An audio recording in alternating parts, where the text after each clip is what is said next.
धीरे धीरे दोनों का पहला साल का पढ़ाई पूरा हो गया। दोनों अपने घर चले जाते हैं, लेकिन लड़की को अब लड़के को कुछ लेकर अलग सा महसूस होने लगता है। तो लड़की लड़के के बारे में और कुछ जानने की कोशिश करने लगी। लड़की लड़के के बारे में सब जान गई। लड़के के बारे में जानने के बाद वो ज़्यादा उससे जुड़ने लगी। कॉलेज का दूसरा साल शुरू हो जाता है। अब दोनों आते हैं और जब एक दूसरे से मिलते हैं तो दोनों ही बहुत अलग सा महसूस करते हैं। दोनों एक दूसरे को देखते हैं। फिर लड़की बोली, हेलो, कैसी रही ये छुट्टी? तो लड़का कहता है, अच्छी रही, अपना बताइए, आपकी छुट्टी कैसी रही? तो लड़की बोली, मेरी भी अच्छी रही, लेकिन तुम मुझे आप क्यों कहकर बुलाते हो? लड़का कहता है, बस ऐसे ही आदत सी है आप कहने की। कॉलेज में टेस्ट होने वाले थे, लेकिन नंबर मिलने वाले थे। सारे बच्चे तैयारी कर कर आए थे। टेस्ट ख़त्म हो जाता है और जब टेस्ट का रिजल्ट आता है तो लड़का केवल टेस्ट में पास होता है और लड़की के टेस्ट में अच्छे नंबर आते हैं।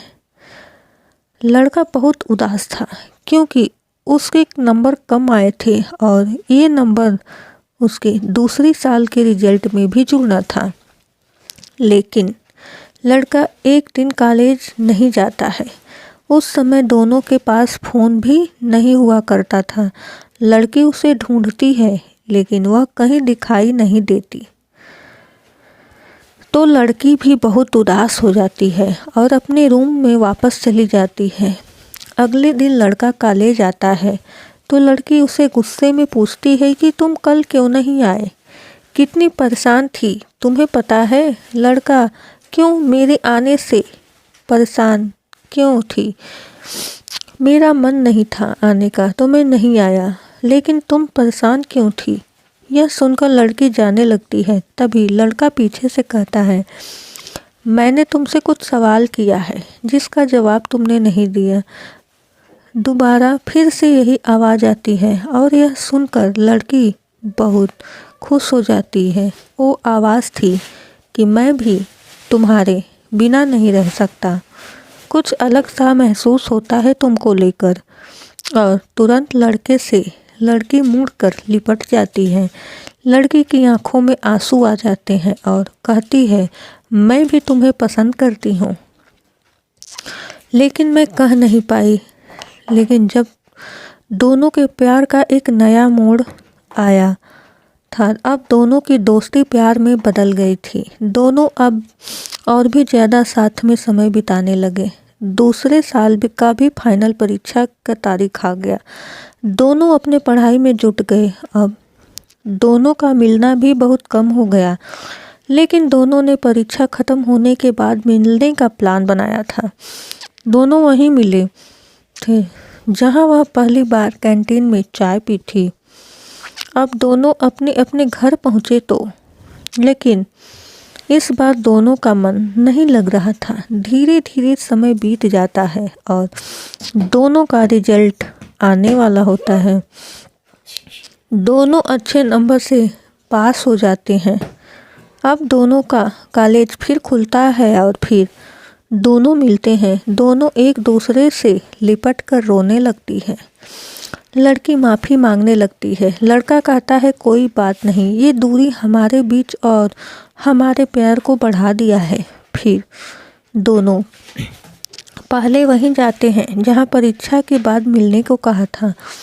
दोनों ढेर सारी बातें करते हैं और साथ में ढेर सारा समय बिताते हैं।